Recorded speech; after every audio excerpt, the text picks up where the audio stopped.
la sociedad digital, los datos son la moneda de cambio. Proteger nuestra información se ha vuelto tan importante como asegurar nuestras posesiones más preciadas.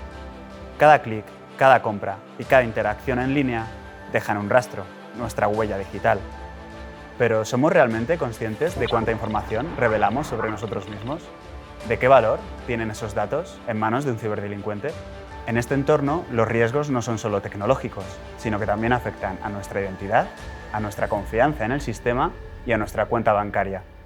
¿Cómo se protegen todos esos datos que deja diariamente nuestra actividad en Internet? Para responder a estas preguntas, hemos contado con expertos tanto de instituciones públicas como del sector privado. La propuesta de INCIBE para que ciudadanos y profesionales puedan proteger mejor tanto sus datos como su privacidad es la concienciación. Una buena definición de privacidad de la información hoy día pasa por decir que es un derecho. El derecho que tenemos las personas a saber cómo se recoge nuestra información personal, cómo se procesa, cómo se guarda y sobre todo con qué fin se está utilizando. ChatGPT vuelve a estar bajo sospecha, esta vez en España.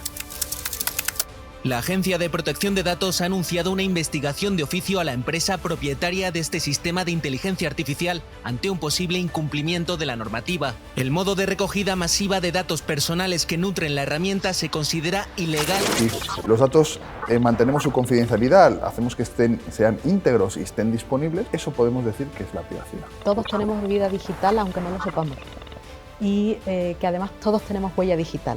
Y huella digital es cualquier cosa, no saldrías a la calle dando tus llaves o tu monedero, ¿no? a cualquiera. A Meta, la dueña de Facebook, la Comisión de Protección de Datos de Irlanda le exige el pago de 251 millones de euros por una filtración masiva de datos. Se produjo en 2018 después de un ataque informático por un fallo de seguridad. INCIBE, como entidad de referencia a nivel nacional para el desarrollo de la ciberseguridad y de la confianza digital de los ciudadanos y las empresas, ofrece un servicio público especializado de concienciación para la ciudadanía a través de la Oficina de Seguridad del Internauta, donde están disponibles recursos diseñados específicamente para la concienciación en materia de privacidad y seguridad de los datos, entre otros. La primera pregunta que te quería hacer es en relación a la importancia y la privacidad de la seguridad de los datos. Y en ese contexto, ¿cómo definirías el concepto de privacidad de los datos en el contexto actual? Pues yo creo que una buena definición de privacidad de la información hoy día pasa por decir que es un derecho. El derecho que tenemos las personas a saber cómo se recoge nuestra información personal, cómo se procesa, cómo se guarda y sobre todo con qué fin se está utilizando. Insisto en el tema del concepto de derecho porque creo que es muy relevante que todo el mundo sea consciente que realmente puede pedir al proveedor de servicios que le indique cómo está procesando esa información. Y yo creo que a nivel de la ciudadanía muchas veces no somos conscientes de que tenemos el derecho de pedir esa información. La privacidad, para poder entenderla, quizá antes haya que hablar de la seguridad digital. Y la seguridad digital, ¿por qué se dice que es digital la seguridad? Bueno, pues porque está en un entorno ahora tecnológico en el cual los datos viven en el mundo, para la redundancia, digital. Es importante porque históricamente la seguridad de la información, la seguridad de los datos, estén donde estén, físico o en digital, siempre ha tenido que cumplir con tres propiedades, que son la confidencialidad, la integridad y la disponibilidad. Entonces, teniendo en cuenta eso, ahí podemos decir que si los datos mantenemos su confidencialidad, hacemos que sean íntegros y estén disponibles, bueno, pues tenemos seguridad de información. Si están en entornos tecnológicos, pues será seguridad digital. En nuestro caso, yo creo que tenemos una simbiosis muy adecuada porque nuestro modelo se basa en los modelos de seguridad de las entidades financieras. Es decir, y ese concepto de multifactor, de tener dos pasos, nos permite garantizar la privacidad, garantizar la seguridad teniendo que completar esos dos pasos y toda esa parte, por ejemplo, de modelos de biometría para hacer la validación, etcétera, etcétera, ya lo tienen integradas las propias entidades en sus aplicaciones, con lo cual yo creo que tenemos esa combinación que permite tener un modelo de acceso muy seguro en el caso de Bizum, ¿no?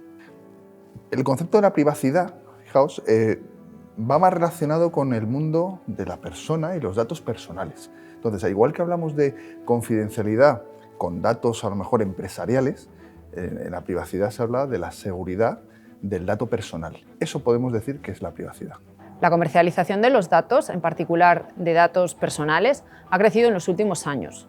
Los ciberdelincuentes utilizan estos datos para llevar a cabo fraudes de diversa índole mediante ingeniería social, así como la extorsión en el caso de las empresas. ¿Y por qué es tan relevante esa privacidad de los datos personales? Pues es tan relevante como que somos personas, que tenemos una serie de datos que casi podríamos decir que forman parte de nuestra intimidad. Y como forman parte de nuestra intimidad, no queremos que o se conozcan o que no se conozcan o que los conozcan que nosotros queramos. Y de ahí viene la importancia de esa protección de datos de carácter personal, que ya históricamente desde los años 90, cuando se publica en España la LORTA, ¿no? Que luego vino la Ley Orgánica de Protección de Datos, en España fuimos pioneros en esa protección, en ese derecho fundamental a la protección de los datos que nos hacen personas. La importancia, desde mi punto de vista, es que tenemos que ser conscientes de que el impacto que puede tener la globalidad de los datos. Si alguien accede de forma no autorizada a la globalidad de los datos que estamos dando, adquiere especial relevancia. Hoy se ha presentado en Madrid el Observatorio de Derechos Digitales, que busca proteger, difundir, concienciar y sensibilizar sobre la seguridad en el ámbito digital. En él participan 150 entidades públicas y privadas, y entre ellas la Fundación A3 Media. Para saber qué información hay sobre nosotros en Internet, que haya sido publicada por nosotros mismos o por terceros, de forma legítima o ilegítima, existe una práctica conocida como egosurfing, que consiste en utilizar las redes sociales y los buscadores en Internet, como Google, utilizando términos de búsqueda relativos a nosotros, como nuestro nombre, apellidos, DNI, etc., para localizar información sobre nosotros en páginas web y otras plataformas. ¿Qué se entiende por huella digital y cómo se forma en la vida cotidiana de las personas? Sí, la huella digital es, bueno, podemos buscarlo, ¿no? Y seguro que tenemos 1000 definiciones. Pero intuitivamente lo que podemos entender, y que como ciudadano o como persona de a pie podemos entender, es que la huella digital es el rastro que dejamos en el mundo digital, mundo virtual, en las redes, sobre todo en Internet, ¿no? Y de ahí puede ser una foto en una red social, puede ser un post diciendo nombres, ¿no? Pues en un LinkedIn o incluso emails que compartes y que luego se publican en determinados blogs. Yendo muy al punto, que me lo has pedido, la huella digital es todo ese rastro que vamos dejando de nuestro comportamiento online, ya sea de forma consciente o de forma inconsciente. ¿Y cómo se forma? Pues en nuestro día a día. Cada vez que mando un correo electrónico, cada vez que utilizo una aplicación, estoy dejando rastro. De alguna forma este rastro está más controlado. Estamos aportando información que cualquiera que lo quiera utilizar de forma malintencionada la puede utilizar en nuestra contra. Todos tenemos huella digital, y huella digital es cualquier cosa. Es posible que yo creo que necesitemos ser conscientes de huella digital. Es tu historial de búsqueda en un navegador, correos electrónicos, tus redes sociales, todo eso es tu huella digital. Y a día de hoy necesitamos tomar conciencia de qué supone eso, ¿no?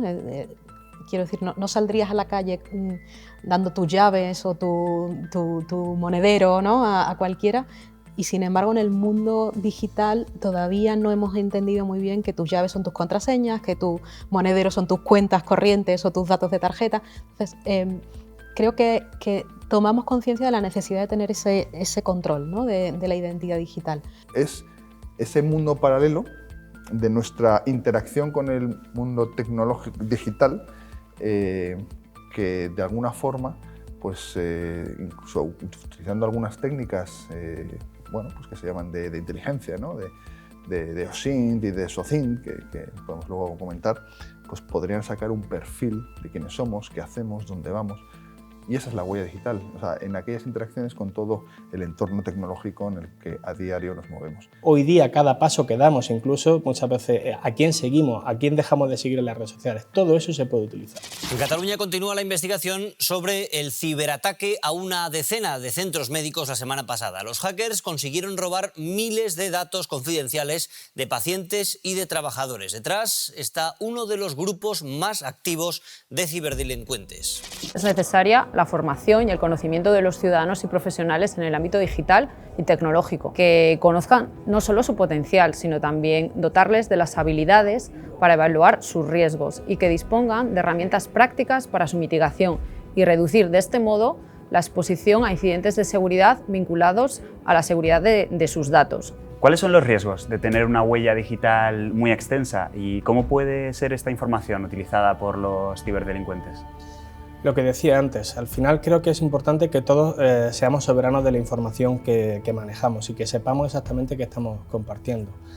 Los riesgos vendrán derivados del tipo de información que se exponga, en la relación que esto tiene, no solo en la vida personal, sino en la vida profesional de las organizaciones. Hay empresas que se dedican a barrer, como bien decís, ¿no? A limpiar aquellos rastros. ¿Se podría en algunos casos? Bueno, sí se puede en algunos casos, pero no en todos. No es fácil, eso es lo primero. Y lo segundo, pues eso en sí mismo ya es un riesgo. Que no tengamos una capacidad real, fácil, sencilla para un ciudadano, no que técnicamente tengamos que recurrir, sino que nosotros como ciudadanos podamos, en un momento determinado, detectar que hay rastro nuestro en la red y que no queremos que ahí esté. No hay, a día de hoy, una forma sencilla de eliminarlo. Eso ya es un riesgo en sí mismo.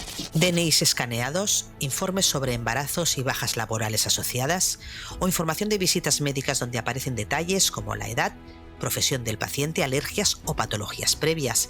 54 gigas de información que desde el viernes están disponibles en la Internet profunda. En nuestro caso, el sistema financiero, las entidades financieras y Bizum, hemos entendido muy bien además cuál es el potencial que nosotros tenemos para aportar algo en esa parte de la identificación digital, porque al final todos los bancos tienen procesos de identificación de clientes, un Know Your Customer fortísimo, tienen procesos de prevención de blanqueo de capitales, con lo cual somos capaces de generar una propuesta de valor de identificación digital. Si yo publico que soy la persona que paga las facturas en mi organización, y alguien quiere quiere conseguir las credenciales de acceso de mi organización hacia el banco o para conseguir ese pago, va a ir a por mí, se lo estoy poniendo fácil, le estoy diciendo quién soy, con lo cual un ataque dirigido hacia mi organización va a ser mucho más sencillo si yo lo publico. Si alguien quiere conocer algo de nuestra vida, solo tiene que buscar en Internet y tirar de redes sociales y bueno, pues sacar datos, pues quizá no siempre datos personales, de carácter personal, como historia clínica, que puede ser algo pues, muy más, decíamos antes, ¿no? de nuestra privacidad, de nuestra intimidad, pero sí nuestro correo electrónico, nuestro email, bueno, nuestro DNI también, por supuesto, y eso en muchos casos se publican, y una serie de datos en los cuales pues, ya puedes sacar un perfil, la edad, y a partir de ahí la foto, y ya, fijaos, con la foto ya tenemos también muchos datos, ¿no? A través de virus informáticos llamados ransomware, los hackers encriptan los datos y te piden un rescate. El último ataque fue en Escocia, un centro de salud mental, y ahora han reivindicado el de Cataluña, en el que incluso han quedado al descubierto nóminas y fotografías de viajes familiares de los trabajadores. Los expertos recuerdan, es imprescindible borrar la información sensible de los ordenadores corporativos y tener una copia de seguridad actualizada fuera del sistema. La suplantación de identidad es una de las potenciales consecuencias de una inadecuada seguridad sobre nuestros datos personales. Por ello es necesario conocer qué datos compartimos, con quién y cómo, dónde se almacena, es decir, todo su ciclo de vida y las medidas adoptadas para su protección. ¿Y qué medidas propondrías tú a una persona que está preocupada por proteger su huella digital con los temas que estamos hablando para que intente reducirla? Al final, va a sonar un poco a risa, pero lo que le pediría a la gente es que tuviera sentido común, que como dicen por ahí es el menos común de los sentidos, ¿no? Pero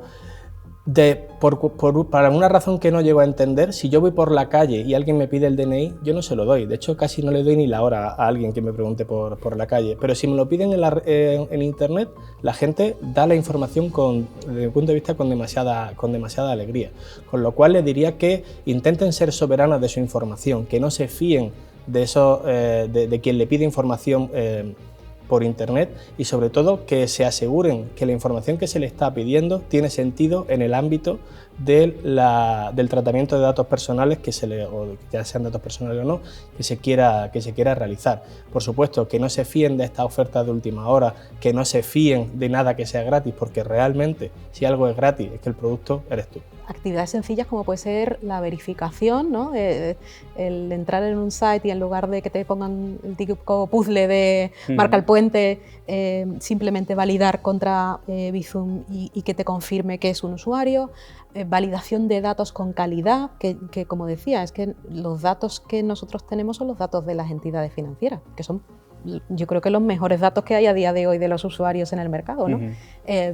Procesos de compra sin fricción, es decir, si tú permites con la identificación fiscal, con la identificación digital, que el comercio pueda completar una operación, el comercio no necesita tener los datos almacenados, tú no necesitas rellenarlo, es mucho más rápido, tienes protección de los datos, porque yo creo que hay un punto importante que es, yo estoy seguro, pero yo también quiero privacidad. Yo a lo mejor no quiero compartir mis datos, no porque no sea seguro, sino porque no quiero compartirlo. El identificador digital te va a ofrecer todo eso. Y yo creo que un último tema que justo ahora también está preocupando mucho a la sociedad, que tiene que ver, por ejemplo, con la validación de la edad, con la confirmación de los límites de edad para acceder a determinados sites o a determinados servicios que un servicio de identificación digital como el que se está proponiendo en este caso con Bizum y las entidades bancarias estaría cubriendo, ¿no? Primero hay que informar y formar, ¿no? Un poco ese binomio que siempre va ligado para que seamos conscientes, sea consciente la ciudadanía que hay ciertas acciones que tú puedes realizar en el mundo digital que no, a ver, decir irreversible, bueno, podemos utilizar el concepto de irreversibilidad, que tú publicas una foto y no, ya la he quitado de la red social, ya, pero tú no sabes quién se ha descargado ya esa foto y esa foto la ha publicado en otro sitio que tú ya no controlas. O sea, al final de todo esto es la pérdida de control que tienes de tus datos. Por lo tanto, concienciar, explicar de forma sencilla qué riesgos existen en todo esto y qué podría suceder, es la forma, en principio, más eficaz para que las personas, los ciudadanos, las empresas, que a su vez, lógicamente, las empresas las constituimos las personas, pues seamos conscientes de lo que nos puede, no con miedo, pero sí que, oye, si publicas ciertas cosas pueden pasar otras. Es decir, causa, ¿no? ¿Cómo es? Acción-reacción, ¿no? Sí, causa-efecto. Se ha tratado de un fallo global y se han reportado problemas informáticos en países de todo el mundo. En Reino Unido ha afectado a la red ferroviaria, a varias entidades bancarias e incluso a la Bolsa de Londres. Eva Millán. Sí, en este centro financiero ha sido una jornada de caos que se ha extendido al sistema de pagos, con decenas de franquicias, es decir, miles de tiendas y supermercados sin poder aceptar tarjeta. Entidades como bancos y hospitales, que en su operación y prestación de servicios manejan información de clientes y usuarios, en muchos casos datos de carácter personal, deben cumplir con la regulación específica en materia de protección de estos datos, que establece como obligación la protección y adopción de medidas de seguridad para los mismos. Los bancos tienen a la élite de la élite en la ciberseguridad, me consta. También son los que manejan una información más crítica, ¿no? Porque acceder a sus sistemas o a sus datos, bueno, pues puede significar pérdidas de miles de millones. Desde tu perspectiva, ¿cuáles son las principales amenazas a la ciberseguridad que en la práctica enfrentan este tipo de empresas e instituciones? A pesar de tener buena salud, como bien dices, puede haber amenazas. ¿Cuáles son las principales amenazas que pueden afectar al sistema financiero? Pues lo primero que se le viene a la cabeza a cualquier mundo es el dinero, ¿no? Porque al final, si alguien quiere sacar un beneficio de atacar a la banca, querrán sacar el dinero, porque es el activo más, uno de los activos más importantes que tenemos. Y aquí se puede hacer de dos formas, y me gustaría que se quedara claro. Se puede atacar al banco en sí, se puede intentar acceder a sus sistemas para desviar el dinero, pero el vector más fácil de acceso, más fácil entre comillas, porque también se están implantando medidas para hacer que esto sea cada vez más difícil, es intentar atacar a las personas, que esas personas, a pesar del doble factor de autenticación, a pesar de que te llegue un mensaje, todavía se sigue habiendo fraude y la gente sigue dando sus credenciales. Con lo cual, aquí tenemos una gran batalla por esta motivación económica que tienen los ciberatacantes.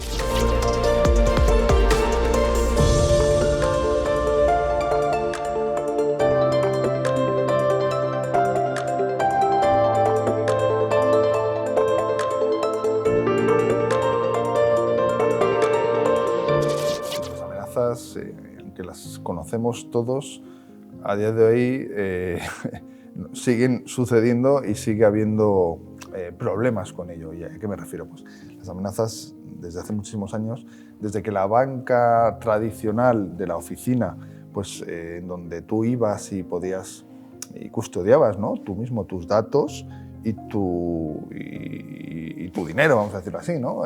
Porque sabías tu cuenta corriente, pero la sabía tu gestor y tenías la confianza para hablar. En el mundo digital perdemos todo eso y al entrar la banca, en su momento la banca telefónica, ¿no?, que fue un poco el paso previo luego a la banca online, la banca digital. La banca digital es la que nos permite interaccionar en cualquier momento del día con nuestros, pues con nuestros activos económicos. Eso ha generado, a su vez, pues un problema. ¿Cuál es el problema? Pues que muchas veces recibimos un SMS, ¿no?, y hagamos un ataque y ese riesgo, un smishing. Antes también, y sigue siendo el phishing, ¿no?, que es realmente un concepto que lo que aglutina es pinchas en un enlace que te lleva a una web similar, o no decir idéntica, a la de tu banca online, sin ser tu banca online, porque es fraude, es fraudulenta.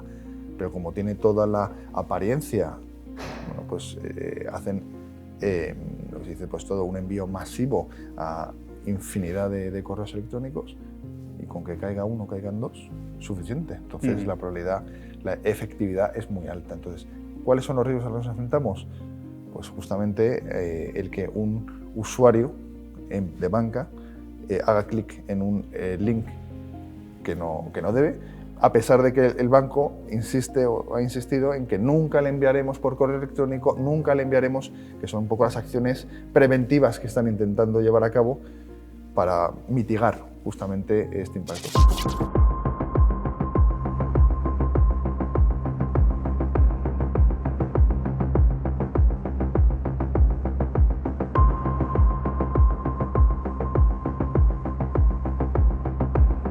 Todos los nuevos modelos de ataque que fundamentalmente inteligencia artificial está generando a día de hoy, ¿no? Ahí yo creo que un aspecto que tiene que ver con la parte técnica, con todos los modelos de ataque a las propias entidades para intentar obtener información, y luego desde la perspectiva de los usuarios yo creo que sigue habiendo mucha actividad relacionada con tipos de fraude, con la ingeniería social, con intentar generar engaños y todo. Yo creo que hemos oído hablar de phishing, de smishing, de toda esa narrativa, ¿no?, y de todo ese vocabulario que al final identifica formas de intentar aprovecharse de la buena voluntad o de la confianza de los usuarios. Yo creo que esas son probablemente las dos fuentes de amenaza más grandes a día de hoy en ciberseguridad, ¿no? Tener esa conciencia de esa necesidad de prevención y de seguridad en el ámbito digital, exactamente igual que se tiene en el ámbito de la seguridad física, ¿no? Igual que somos conscientes que tenemos que tener un sistema de alarma, un sistema de protección dentro de nuestra empresa, ¿no?, pues tenemos que tener ese sistema de protección también en el ámbito de la seguridad digital, ¿no? Entonces es una labor que nos repercute a todos y que todos tenemos que estar dentro de esas funciones, ¿no?, el potenciar esa cultura de seguridad. INCIBE, como entidad de referencia a nivel nacional para el desarrollo de la ciberseguridad y la confianza digital de los ciudadanos y las empresas, ofrece un servicio público especializado de concienciación para la ciudadanía, donde están disponibles recursos diseñados específicamente para la concienciación en materia de privacidad y seguridad de los datos, entre otros. También para las empresas y profesionales, INCIBE dispone de un canal específico con contenidos y recursos específicos para la mejora de su ciberseguridad, incluyendo la protección y la seguridad de los datos e impulsando la privacidad. ¿Qué medidas especiales deben adoptar los trabajadores, tanto en su navegación personal como en su trabajo dentro de los sistemas del banco? No solo el Banco de España, ya hay tecnología que permite controlar a qué se accede en función a la reputación que tenga ese dominio, a la reputación, el dominio o la IP, porque haya alojado malware o porque esté asociado a pornografía o a algún tipo de actividad de dudosa reputación, vamos a dejarlo así. Entonces, lo primero es que desde el punto de vista del CISO nosotros aplicamos este tipo de tecnología, pero la tecnología falla. O sea, por mucho que queramos, la tecnología falla, ya sea porque se producen errores o porque los ciberatacantes, también hay que ponerle su lado de mérito, cada vez hacen los ataques con más, o son capaces de saltarse estas medidas de ciberseguridad. Entonces, evidentemente nosotros confiamos en nuestros empleados, creemos que nuestros empleados son la primera línea de defensa contra el fraude y que son la primera línea de defensa para proteger la seguridad interna del banco. Al igual que decimos a nuestras organizaciones, a nuestros clientes, a través del acompañamiento que hacemos o incluso de las recomendaciones de las buenas prácticas de la implantación de estándares, lo que es una gestión de incidente y el impacto reputacional que puede generar eso, pues se trabaja muchísimo con las empresas siempre. Es uno de los elementos más importantes porque al final la diferencia, bueno, ahí están los protocolos en los cuales siempre se trabaja y que están muy estandarizados porque tienes que informar notificar a las entidades supervisoras, tienes que hacer una serie de, bueno, pues de comunicaciones a tus clientes, pero que lo importante es tener ese protocolo y tenerlo probarlo, ¿no? En situaciones no reales, o sea, una situación lo más similar a la realidad, para que ese protocolo que has preparado ante un incidente, cómo reaccionarías. Y te darías cuenta pues, que muchas veces las pruebas te ayudan a aprender, ¿no? Hay lecciones aprendidas. Hay quien ha aprendido pues, a base de, bueno, pues, a qué le ha sucedido y no le ha quedado otra. Pero quizá nuestra recomendación siempre, y así lo dicen los estándares, y así la normativa nos lo cuenta, pues oye, pruébalo en un caso real y mira a ver qué pasa. Entonces te das cuenta que lo que pensabas que podía funcionar no funciona, y lo mejoras. Para nosotros es fundamental esa parte, ¿no? La labor desde Bizum tiene que ver con esa formación, con esa concienciación, y luego digamos que las propias entidades son las que están constantemente tanto formando también internamente a los empleados y también a sus clientes, que eso también es importante, y hay programas constantes en ese sentido de ciberseguridad, pero también incluso del uso de Bizum. Es una labor, yo creo que de divulgación que hace falta, y luego pues todas las medidas que tengan que ver ya con el diseño de medidas de protección, de monitorización, de mejora de las infraestructuras, que eso es un día a día continuo, ¿no?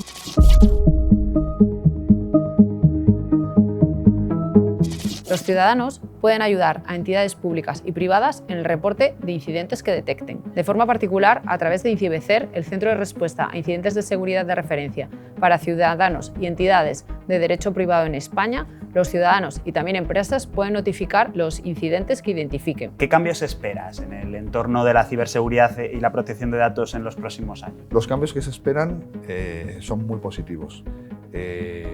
Ya se han publicado, Europa ha publicado una serie de normativas que exige ya a las organizaciones de determinado perfil que cumplan una serie de estándares, de buenas prácticas, de controles que mitiguen riesgos en el entorno de la ciberseguridad. Y además incluyen pues, un régimen sancionador que en el caso que no se cumpla pues puede haber pues una implicación ya no solamente a nivel, de equipos técnicos, sino a nivel ya de alta dirección o de órganos de gobierno de cualquier organización. Estamos hablando de la directiva NIS2 o de DORA en el entorno financiero y asegurador, que vienen un poco a dar ese punto, ¿no? Ese punto que, por ejemplo, en España ya se había trabajado mucho desde el Esquema Nacional de Seguridad y históricamente desde estándares internacionales como la ISO 27001 de seguridad de la información. Y en este caso, pues el NIS2 es un marco, no deja de ser un marco normativo, pero que está basado en riesgos y en función de los riesgos que tú identifiques en tus servicios, procesos, en tus sistemas que dan soporte a tu organización, a tu negocio, pues apliques controles que mitiguen esos riesgos. Viene DORA, viene la NIS2, aunque ya es de aplicación en España, es de aplicación en Europa ya, pero todavía no se ha hecho la transposición en España. Pero estas regulaciones vienen a empujarnos, a darnos ese pequeño achuchón que en muchas organizaciones hace falta para que la ciberseguridad permee y realmente se implanten todas las medidas de seguridad y de gestión de riesgo que son necesarias. Segundo, el ransomware. El ransomware es un negocio que está demostrado que es muy económicamente muy productivo, con lo cual entendemos que los actores relacionados con el ransomware van a seguir evolucionando sus técnicas de ataque, cómo llegar a las personas adecuadas, cómo evadir las medidas de protección y cómo evadir las medidas de protección tanto perimetrales como internas para llegar a los máximos sitios posibles y bloquear el máximo número de activos, cifrarlos, con el objetivo de sacar el mayor rendimiento económico. Otro tema importante es la computación postcuántica, que tardaba en salir, ¿no?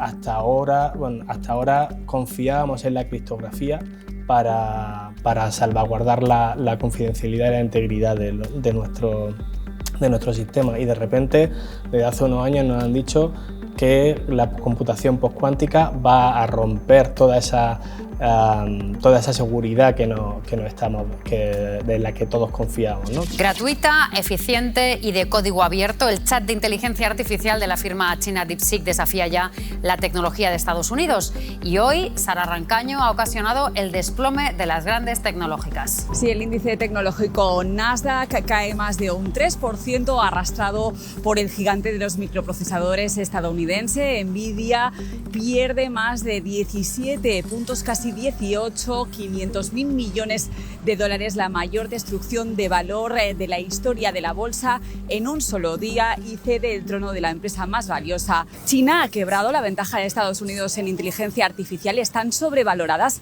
las líderes del sector en bolsa. La inteligencia artificial se ha convertido en una novedosa y poderosa herramienta que está revolucionando numerosos ámbitos de nuestra vida. De forma particular, su aplicación en el ámbito de la ciberseguridad contribuye a la mejora en la vigilancia y alerta temprana de las amenazas, la detección de los incidentes y su respuesta y mitigación. Pero también las amenazas basadas en inteligencia artificial son una realidad que debemos asumir y afrontar, ya que, como cualquier herramienta, su uso inadecuado o con fines ilícitos puede resultar muy peligroso. La inteligencia artificial es algo que ha venido para quedarse y que evidentemente tenemos que darle a los usuarios la posibilidad de que puedan utilizar tanto las características de la inteligencia artificial generativa, como por supuesto incluir algoritmos de inteligencia artificial para automatizar o para cualquier tipo de procesamiento de información que se considere relevante. Todo esto de la inteligencia artificial y cómo se va a utilizar, modelos de cifrado de la información, de tokenización, de blockchain para intentar asegurar que los datos no son visibles, modelos de prevención en tiempo real de todas las incidencias, toda esa parte de la aplicación tecnológica. Las nuevas tecnologías van a sofisticar la forma en la que se van a producir los ataques, y además la ingeniería social va a jugar un papel fundamental. Van a seguir sofisticando, intentando encontrar vías de llegar a los usuarios, y eso va a generar además pues la necesidad de combatirlo.